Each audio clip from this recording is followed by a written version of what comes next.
Hi வணக்கங்க. இன்றைக்கி நம்ம பார்க்க போகிறது தக்காளி காய் கூட்டுங்க. அதுக்கு தேவையான பொருள் தக்காளி காய் வந்து ஒரு 1/4 கிலோ எடுத்துருக்கோங்க, இல்லைன்னா மீடியமாக ஒரு 5 பழம் எடுத்துங்க. பாசி பருப்பு வந்து பார்த்திங்கன்னா ஒரு 1/4 கப் எடுத்துங்க.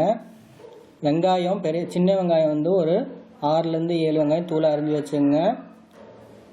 கருவேப்பிலை, தேங்காய் அரை மூடி, மிளகாய்த்தூள் வந்து 1/2 டீஸ்பூனு, மஞ்சள்தூள் 1/4 டீஸ்பூனு, கடுகு உளுத்தம்பருப்பு 1 டீஸ்பூன் எடுத்துங்க. மிளகாய் 3 மிளகாய் எடுத்துருக்கேங்க. உப்பு தேவையான அளவு, எண்ணெய் தாளிக்க, பெருங்காயத்தூளுங்க. இப்போ இது எப்படி செய்யணும் நம்ம பார்ப்போம். தேங்காய், சீரகம், பச்சை மிளகாய் இது 3ஐயும் மிக்சியில் போட்டு அரைச்சிக்கணுங்க. ஒரு அடுப்பில் வானலி வச்சுட்டு எண்ணெய் விட்டுட்டோங்க. எண்ணெய் விட்டோன்னு பெருங்காயம் ஆட் பண்ணியிருக்கோம். இப்போ இதில் கடுகு உளுத்தம்பருப்பை இதில் தாளிக்கிறோங்க.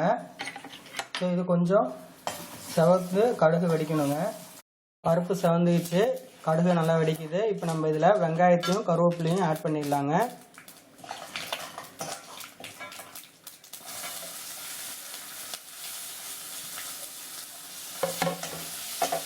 நம்ம பருப்பை வந்து பாசிப்பருப்பை நான் வேக வச்சுருக்கேங்க. அந்த வேக வச்ச தண்ணியோடு நம்ம வந்து இந்த தக்காளியை நம்ம ஆட் பண்ண போகிறோம். இப்போ தக்காளியை ஆட் பண்ணிடலாம்.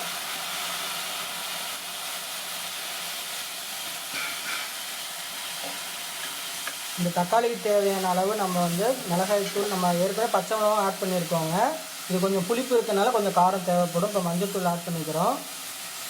அதனால் மிளகாய்த்தூளும் ஆட் பண்ணி பச்சை மிளகாவும் நம்ம ஆட் பண்ண போகிறோங்க.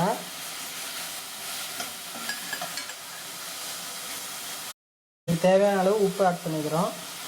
இப்போ தக்காளியை ஒரு வணக்கிட்டு அந்த பருப்பு தண்ணி இதில் ஆட் பண்ணிட வேண்டியதுங்க.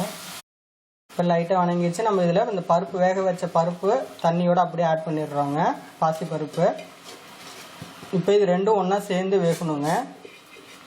நல்லா ஒரு கொதி வரப்போ நம்ம இதில் வந்து இந்த அரைச்சி வச்ச தேங்காய், பச்சை மிளகா, சீரகம் அதையும் நம்ம இதில் ஆட் பண்ணிடலாங்க. ஸோ ஏன்னா அந்த பச்சை மிளகாவோட ராஃப் ஸ்மெல் போகணும். அதனால் இது ஒரு கொதி வந்தோடனே இதை ஆட் பண்ணிடலாங்க.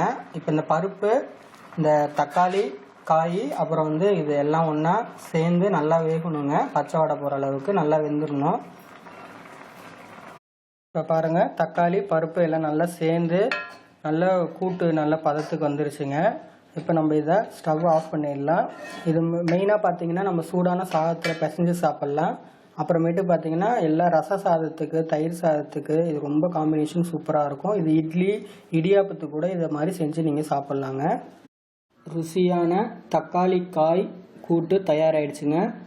நீங்களும் செஞ்சு பாருங்கள். செஞ்சு பார்த்துட்டு உங்கள் கமெண்ட்ஸை எங்களுக்கு எழுதி அனுப்புங்க. எங்கள் சேனல் பிடிச்சிருந்துன்னா சப்ஸ்கிரைப் பண்ணுங்கள்.